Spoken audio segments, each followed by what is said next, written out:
Welcome, ladies and gentlemen, to a brand new video. I have here with me the works of the late Father Raymond Brown, and this is the first of the 3-volume work on the Anchor Yale Bible Commentary series. And this is Raymond Brown's commentary on John, okay, the Gospel of John, as well as the epistles of John, first, second, and third epistles of John. In his introduction to the Johannine Gospel and Epistle, I'm just going to read to you some of the problems that Raymond Brown has presented that are found in the Gospel.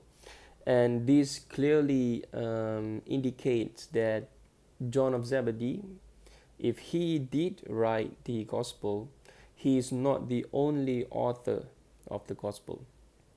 And I know some scholars, especially fundamentalists, dispute this, and Raymond Brown wrote this in the 60s or 70s. But again, the opinion still stands today. It is quite similar actually to the documentary hypothesis in a sense, whereby even myself, when I read the John's Gospel and the epistle of John, the Johannine epistles, it seems to have been written by a different people. Even though the fundamental theology could be the same, whatever that means, it is definitely not Trinitarian.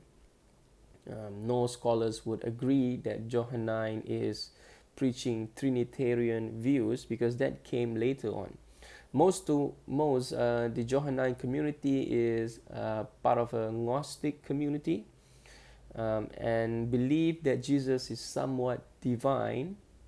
I believe that all the gospel authors believe that Jesus is somewhat divine, but in what sense was he divine? Okay, that is a question, and it is definitely not part of the Trinity because that came later on. Those views came later on, with Augustine, so on and so forth, Jerome, the Council of Chalcedon, and then later on became the Theotokos, the bearer of God, okay, whereby Mary was included in whatever that is included later on again. But when we are talking about the first century context, whereby the Johannine Gospels and Epistles were written, it is nothing compared to the Trinity. Today, when Christian apologists as well as fundamentalists, when they read the Johannine Gospels, they read it in a Trinitarian sense, and that is actually not the right way to read.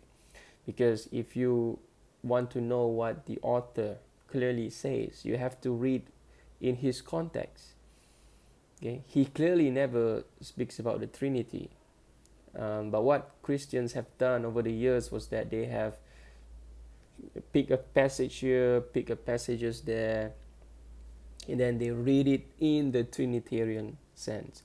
But that is anachronistic. Okay? Anachronism is not to be applied here because that is not the right way. If you really want to know what the Johannine authors actually wrote, and I'm using the plural authors here because I don't believe that the Johannine corpus, be it the gospel or the epistles, I don't think they were written by one person, and I also don't think that they were written by two persons. My opinion is that it is written by at least 3 or 4 persons, or could even be more.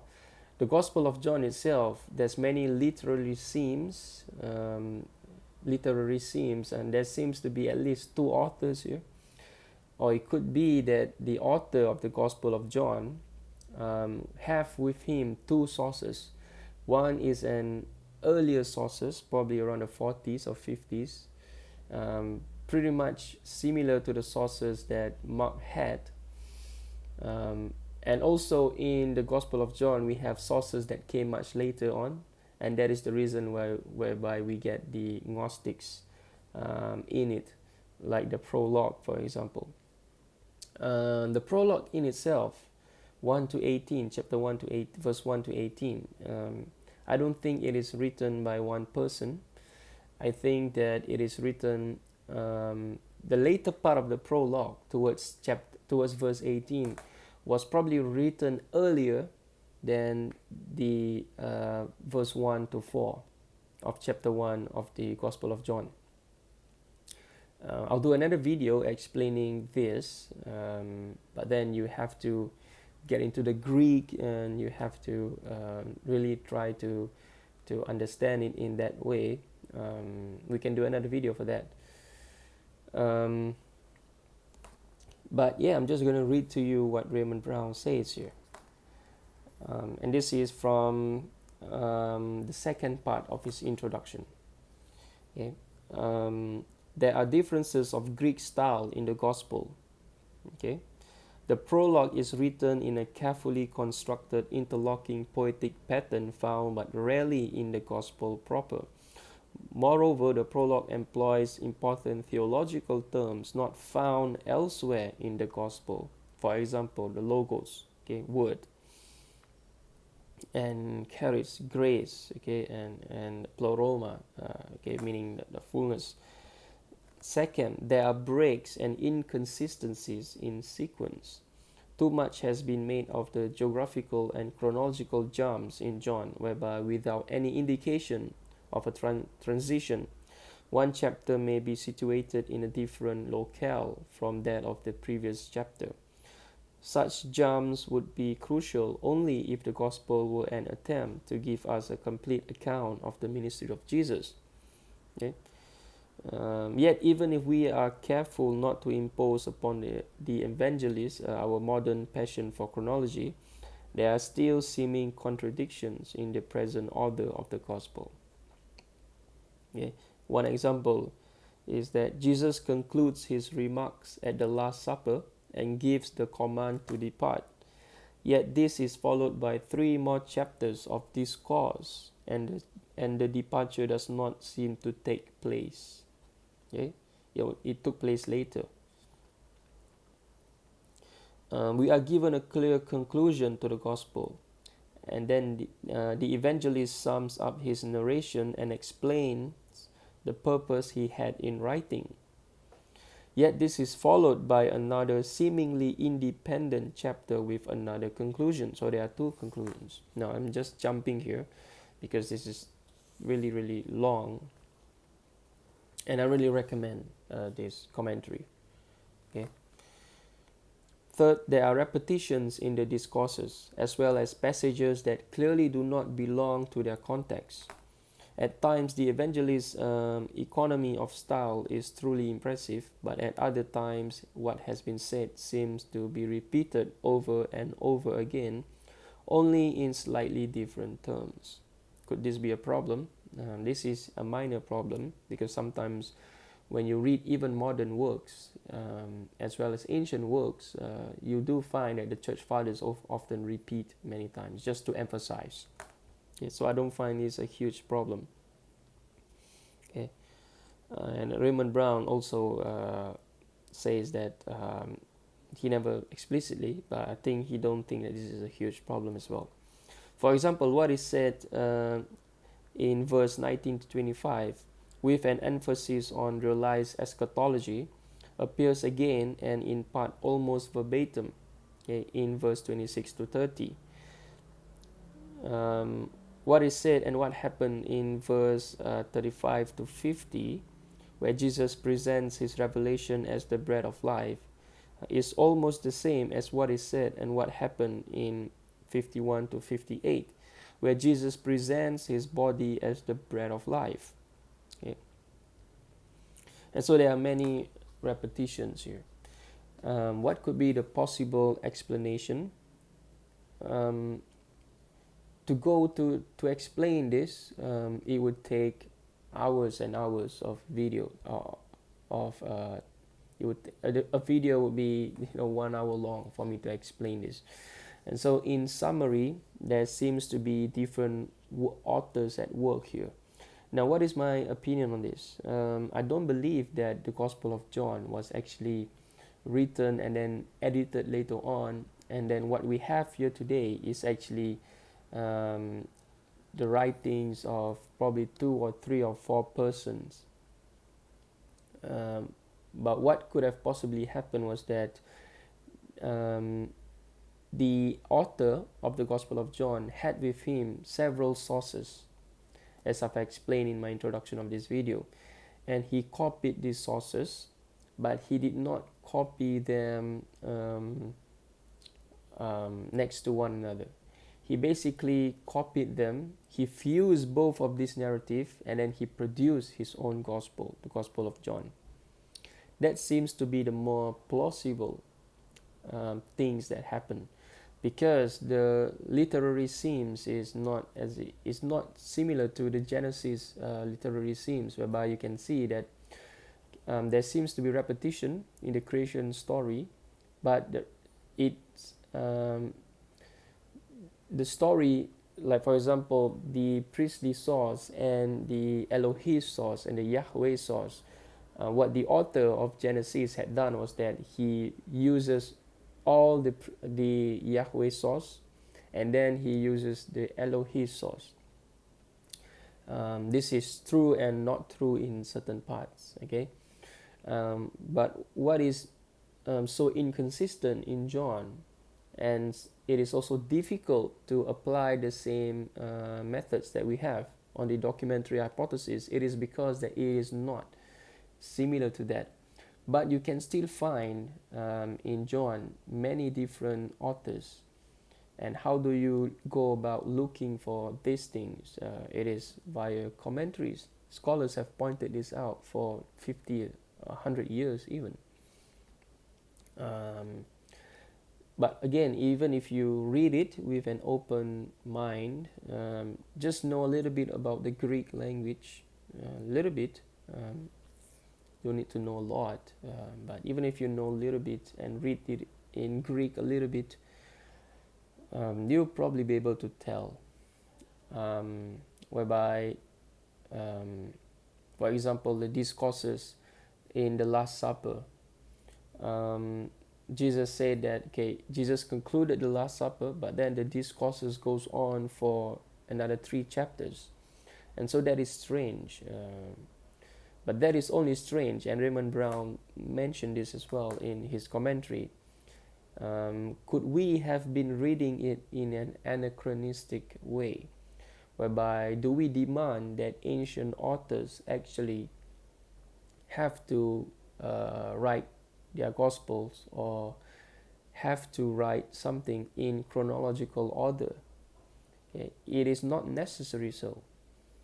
And so I still have a soft spot for that, because we cannot demand an ancient author to write things in a chronological order, because most of the ancient writings are not done so, especially that of the New Testament. And so even if we want to use historical criticism, are we trying to say that ancient authors are supposed, when they are doing history, they are supposed to apply historical methods, or they are supposed to do history the way we understand history? Most of the time that is not the case, especially of the New Testament.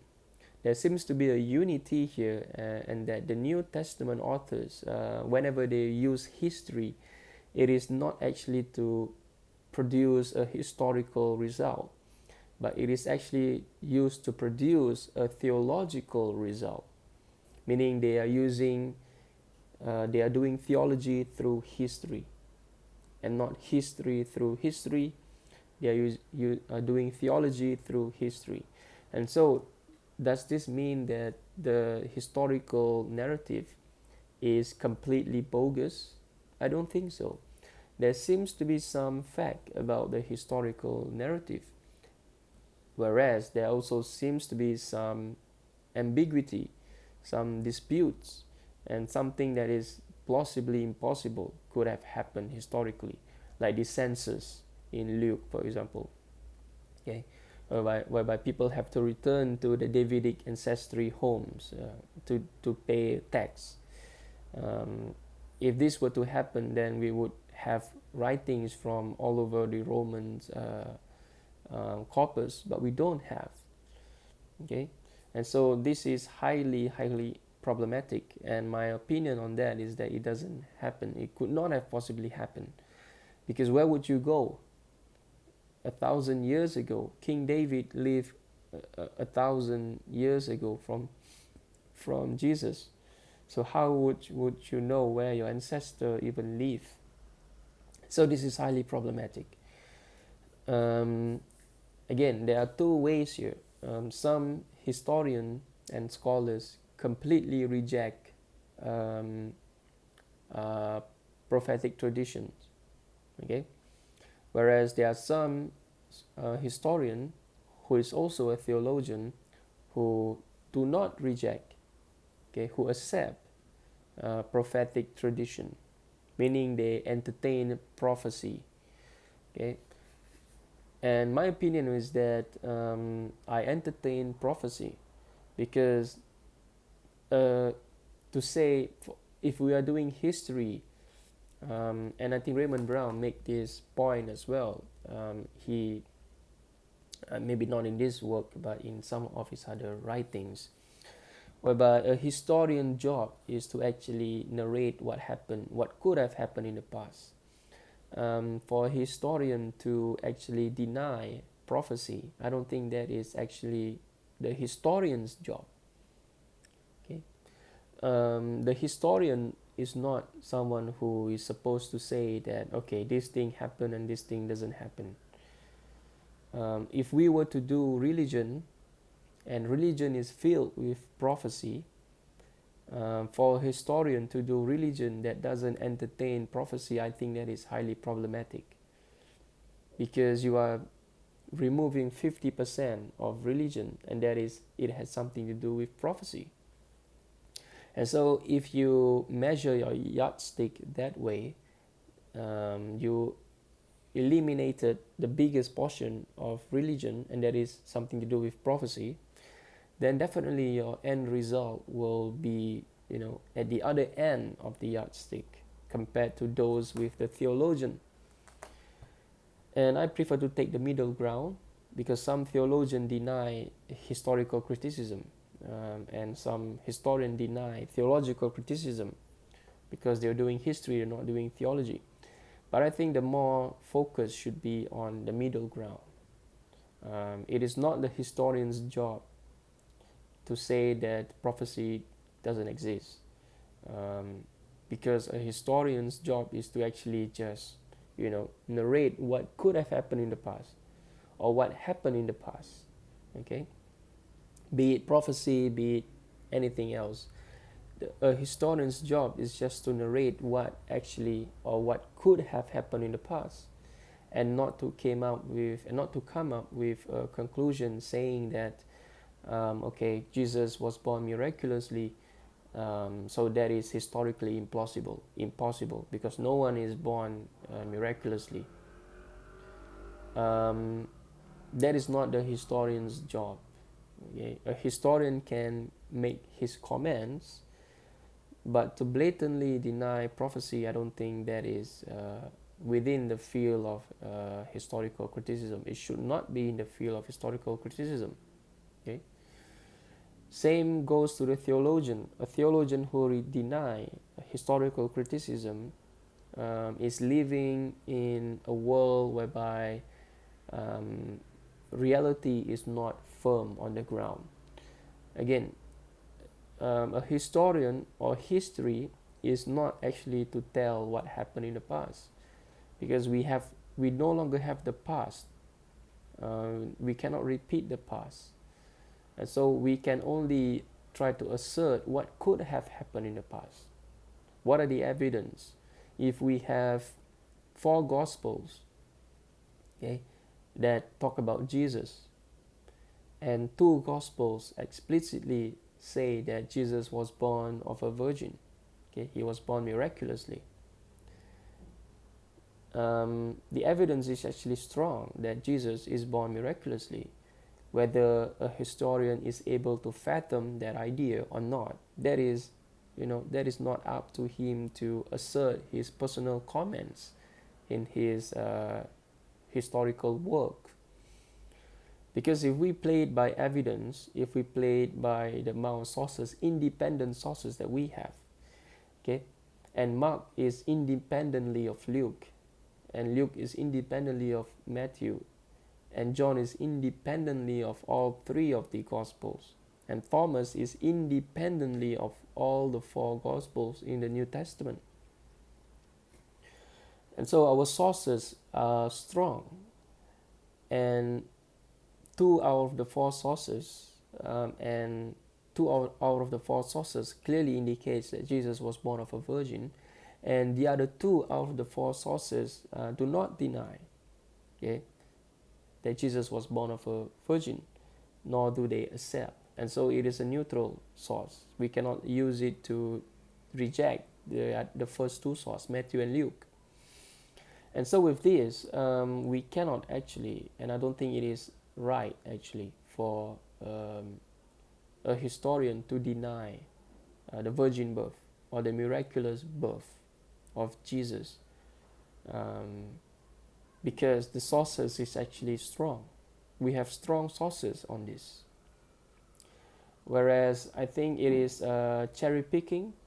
In some cases, a historian would go to a strong source to prove his point, and in another case whereby the source is strong and yet the historian still reject just because he cannot fathom the idea of Jesus walking on water, of Jesus born miraculously, okay.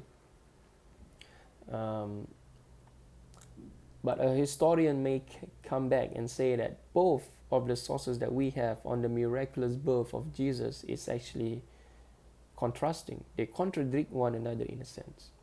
Matthew tells a different story than Luke, okay. And so what could it be then?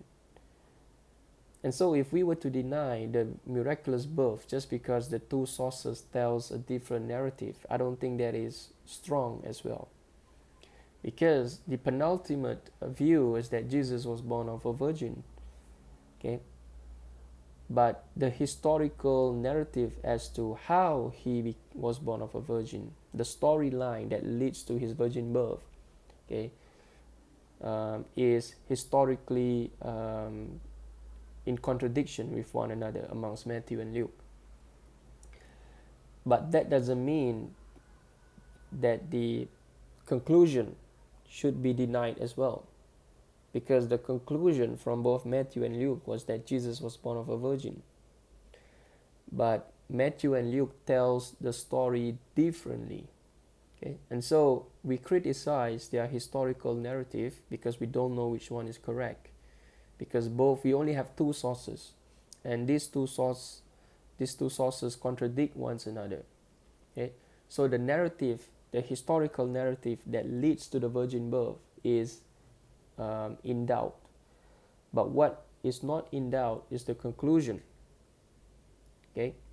The conclusion. For example, if I have a book here, okay, the conclusion is that this is a book. But two or three persons may came up and say that, okay, this is how the book was first written, okay, and another one may contradict, okay, no, Raymond Brown wrote the introduction first, and then another person came up and say that Raymond Brown actually wrote the final 300 pages first, you know. And so the historical narrative as to how Raymond Brown wrote the book is in doubt, is in question. But the conclusion that this is Raymond Brown's book is not in doubt, because this is the conclusion. This is what we have. Now this is a tangible explanation, but if we apply it to a historical source, we have two independent, strong sources, okay? Two independent sources that narrates or that conclude that Jesus was born of a virgin. Jesus was born miraculously. And so I believe that we take the middle ground. We deny nor do we accept both the historical narrative that leads to the virgin birth, but we don't reject the virgin birth, because even though it is hard for us to fathom this idea in this modern world. But imagine if we were to tell the Egyptians that today we have computer, today we have handphones. You know, the Egyptians would think that this is an impossibility. Despite all their technologies that they have, they will still think that this is an impossibility. But then again, it is actually not, because it is a reality now. And so that is something for you to think about. Yeah. So I'll see you on the next video. Do read the commentary by Raymond Brown. It is a 3-volume work, expands over 2,000 plus pages. And also do read Raymond Brown's Introduction to the New Testament and the birth of the Messiah and the death of the Messiah. All these are part of the Anchor Yale Bible Commentary series. And the other books that I mentioned about the documentary hypothesis, I'll make a separate video for this. But this is a book by Joel Baden, okay? The documentary hypothesis, also part of the Anchor Yale Bible Commentary series of the Hebrew section. But yeah, I'll see you on my next video. Thanks for watching.